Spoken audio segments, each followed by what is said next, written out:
আসসালামু আলাইকুম গাইস, কেমন আছো তোমরা সবাই? আশা করি সবাই ভালো আছো। তো তোমাদের দোয়ায় আমরা অনেক ভালো আছি। তো গাইস, চলো বেশি কথা না বলে চুপি চুপি ভালোবাসার পার্ট 3 শুরু করা যাক। ছাদ থেকে নেমে এসে আন্টিকে ফুলের জুড়ি দিয়ে নুপুরের সাথে ওদের বাড়ি ঘুরে দেখছি। ওদের বাড়িটা অনেক সুন্দর। আঙ্কেলের রুচির প্রশংসা না করে পারছি না। আমি যখন নুপুরের সাথে কথা বলতে ব্যস্ত, ঠিক তখনই নুপুরকে কেউ ডাকলো। পেছনে তাকিয়ে দেখলাম আহাদ ভাইয়া দাঁড়িয়ে আছেন। উনি কোনো রকম ভঙ্গিতা না করে বললেন, নুপুর, তোকে ছোট চাচ্চু অনেকক্ষণ ধরে স্মরণ করছে। তুই এখানে কি করিস? যা তাড়াতাড়ি। ঠিক আছে, যাচ্ছি। আপু আমার দিকে তাকিয়ে, তুমি এখানে দাঁড়াও, আমি একটু পরে আসছি। আমি মাথা নেড়ে সম্মিত জানালাম। নুপুর চলে যেতেই আহাদ ভাই আমার সামনে এসে দাঁড়ালেন। ওনাকে দেখে কিরকম জানি লাগছে আমার, খুব একটা সুবিধের লাগছে না। উনি চোখের ইশারায় আমাকে ওনার সাথে হাঁটতে বললেন। আমি চুপচাপ ওনার সাথে হাঁটতে লাগলাম। কিছুক্ষণ পর উনি বললেন, কোন ক্লাসে পড়স তুই? 6-এ না 7-এ না প্রাইমারিতে? ওনার কথা শুনে বুড়ো কুচকে এলো আমার। আমাকে কি এত ছোট বলে মনে হচ্ছে ওনার? উফ, বিরক্তকর একটি লোক।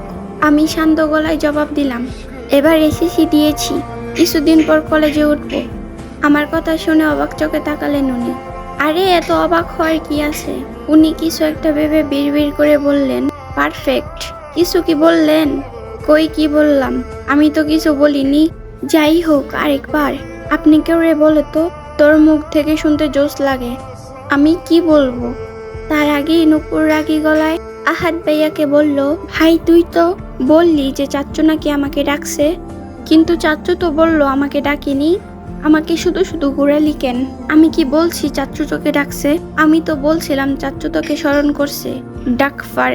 নুপুর কিছুক্ষণ ভেবে তারপর চোখ বড় বড় করে তাকালো। তারপর বলল, ভাইয়া, তুই আমাকে 3 Idiots মুভির সেই লাইব্রেরিয়ানের বোকা বানালি। তোকে তো আমি আহাদ ভাইয়া এতক্ষণেও দাও। ওনাকে আর পায় কে? নুপুরও ওনার পিছে পিছে ছুটছে, আর আমি ওদের দুষ্টুমি দেখে হাসছি। সত্যি ভাই বোনের সম্পর্কগুলো এরকমই হয়। ঝগড়া, দুষ্টু, মিষ্টি, খুনসুটি এসব নিয়ে ভাই বোনের সম্পর্ক তৈরি হয়। সেদিনের পর থেকে আমার তেজপাতা হয়ে গেছে। এই পর্যন্ত হাতের কাছ থেকে যতগুলা জারি খেয়েছি, আজ পর্যন্ত আমার আব্বুও আমায় এত জারি দেয়নি। এসব ভেবেই একটা দীর্ঘশ্বাস ফেললাম আমি। হঠাৎ কারো ডাকে ভাবনায় ছেদ পড়ল আমার। আমি পিছনে ঘুরে দেখলাম আন্টি দাঁড়িয়ে আছেন।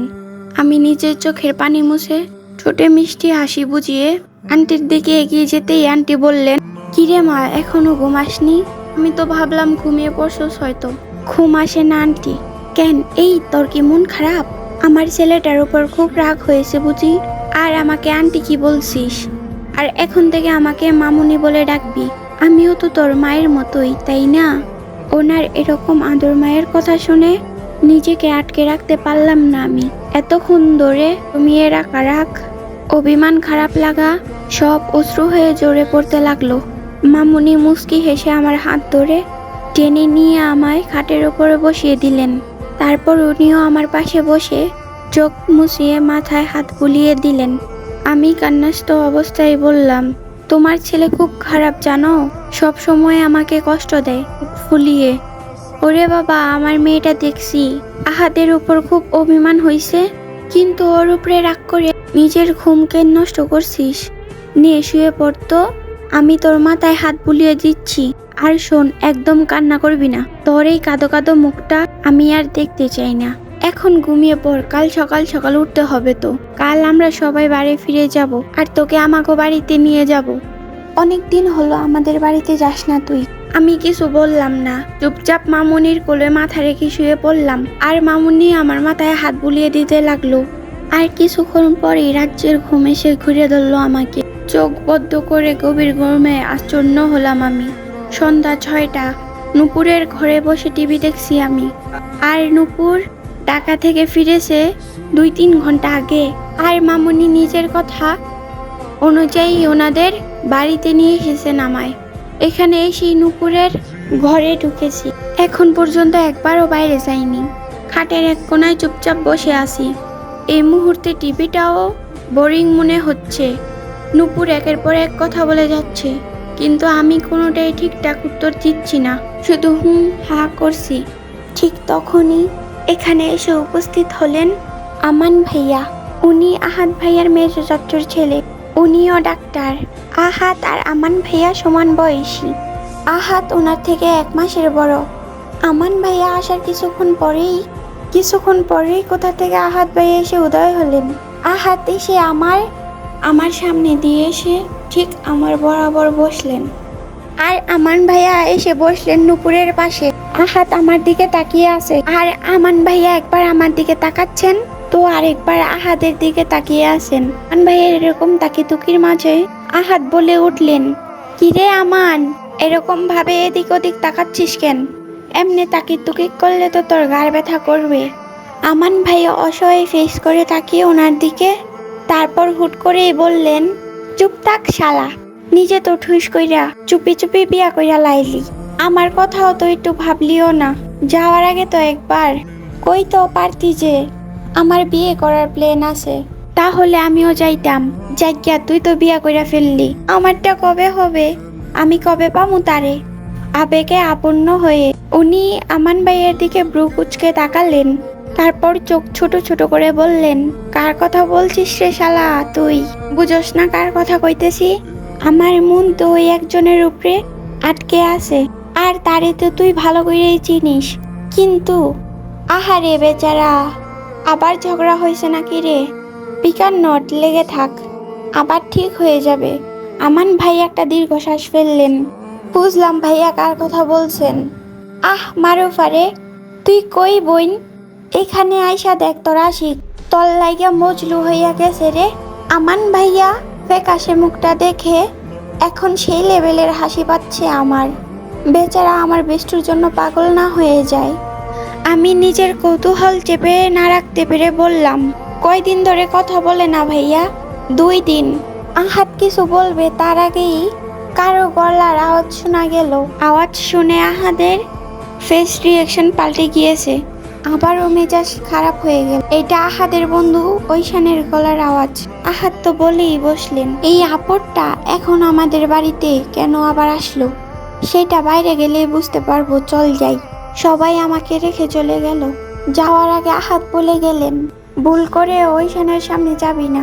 আমিও ভাবলাম ঐশান ভাইয়ার সামনে যাব না, কিন্তু আহাদের কথায় চেপে বসলো। আমি তো এখন বাইরে যাবই। উনি কেন যেতে বারণ করলেন? যেই ভাবা সেই কাজ। গুটি গুটি পায়ে বেরিয়ে আসলাম। বাইরে আসতেই শান ভাইয়া অবাক চোখে তাকিয়ে বললেন, হেই তুমি আহাদের বাড়িতে কি করো? তোমরা কি রিলেটিভ? শান ভাইয়ার কথা শুনে আহাদ আমার দিকে তাকালেন। আমার দিকে তাকিয়ে উনি রাগে আগুন হয়ে গেলেন। তাতে আমার কি? আমি কি ওনাকে ভয় পাই নাকি? আমি ডোন্ট কেয়ার বাপ নিয়ে সামনে দিকে এগিয়ে গেলাম। শান ভাইয়া এখনো আমার দিকে অবাক দৃষ্টিতে তাকিয়ে আছেন। এবার আমান ভাইয়া বললেন, yeah, you are right sir. ও আমাদের আত্মীয়, অনেক গভীর আত্মীয়তা আমাদের, তাই না ভাবি? আমার দিকে তাকিয়ে, ইউ ভাবি মানে কি আলবি? শান ভাইয়া আমার দিকে এগিয়ে আসলেন। এদিকে বারবার ইশারা করে আহাদ আমাকে ভেতরে যেতে বললেন। আমি ভেজকে কেটে অন্যদিকে মুখ ঘুরিয়ে রইলাম। উনি যে আমার দিকে চোখ গরম করে তাকিয়ে আছেন বুঝতে পারলাম। হঠাৎ মনে হলো আমি হাওয়ায় ভাসছি। আশ্চর্য, কিছুক্ষণ পর বুঝলাম আহাদ আমাকে কোলে তুলে নিয়েছেন। আচমকা তাল সামলাতে না পেরে ওনার গলায় জড়িয়ে ধরলাম। আমি অবাক, কিন্তু ওনার চোখের দিকে তাকাতেই ভয় পেয়ে গেলাম আমি। উনি সোজা আমাকে নিয়ে ছাদের দিকে পা বাড়ালেন। আমি কয়েকটা শুকনো ডুব কিনলাম। উনি ছাদের দিকে ধপ করে নামিয়ে দিলেন আমাকে। তারপর জোরে চিৎকার করে বললেন, তোকে বলছিলাম না শানের সামনে যাবি না, আজ তুই তো শেষ। আল্লাহ, এবার আমার কি হবে? যেইভাবে রেগে আছে তাতে তো মনে হচ্ছে চোখ দিয়েই জ্বালিয়ে ব্রম করে দিবে আমাকে। আমি কয়েকটা ডুব গিলে পিছনের দিকে পিছোতে লাগলাম। আম্মু গো, আজ তোমার মেয়েটা শহীদ হয়ে যাবে গো। তো আসসালামু আলাইকুম গাইস, আমাদের চুপি চুপি ভালোবাসার 3য় পার্ট এখানেই সমাপ্ত হলো। আর যদি কোনো ভুল ত্রুটি থাকে তাহলে ক্ষমার চোখে থাকবেন। আল্লাহ হাফিজ গাইস।